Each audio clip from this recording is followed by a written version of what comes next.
Ja, herzlich willkommen hier auf dem Tutzhof in Herrhausen. Wir sind ein Biolandbetrieb seit 2019 und wir sind ein breiter Gemischtbetrieb mit Ackerbau, Mutterkuhhaltung, Legehennenhaltung, Gemüsebau und seit 2023 auch ein Weinbaubetrieb.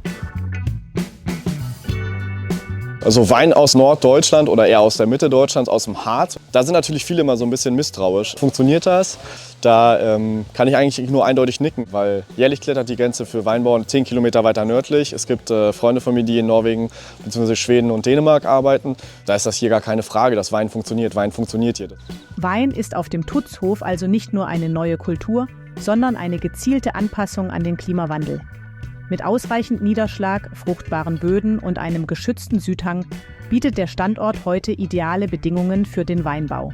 Die Klimastrategie unseres Betriebes beruht auf jeden Fall darauf, nach Biolandrichtlinien zu wirtschaften und natürlich auch Kulturen ausprobiert werden, die sich hier besser wohlfühlen, gerade unter den klimatisch veränderten Bedingungen. Und der Weinbau ist da auf jeden Fall ein ganz, ganz wichtiger Punkt in unserem Betrieb.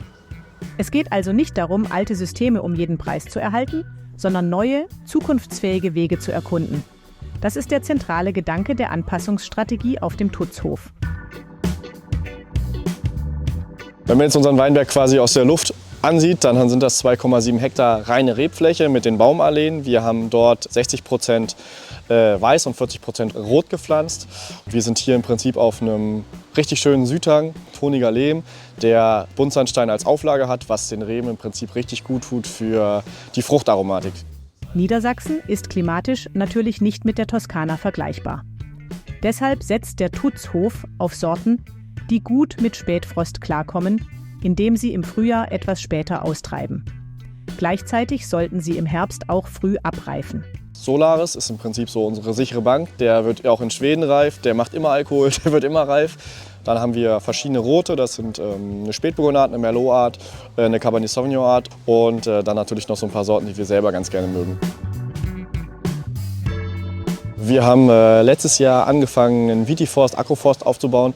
Rund 400 Obstbäume und Sträucher bringen Vielfalt in die Reben. Sie fördern Nützlinge und Vögel, dienen als Windschutz und spenden Schatten. So entsteht ein widerstandsfähiges Weinbausystem mit zusätzlichen Produkten wie Streuobst oder Cider. Genauso ist es aber auch im Betrieb, dass wir von dem etwas schlankeren Ackerbaubetrieb mit Milchviehhaltung zu einem breit aufgestellten, diversen Betrieb geworden sind, der eben auch eine Resilienz mitbringt, um sich genau diesen Herausforderungen des verändernden Klimas zu stellen.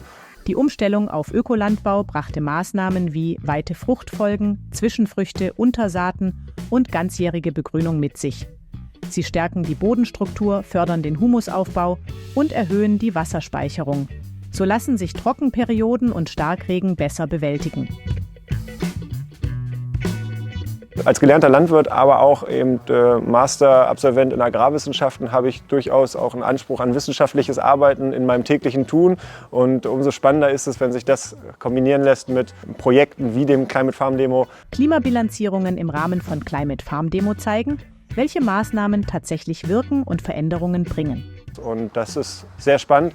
Wenn man da neugierig bleibt und sich immer bewegt, dann kann man den Herausforderungen, die im Moment auf uns zukommen, auch getrost gegenüberstehen und sich anpassen und nicht den Kopf in den Sand stecken.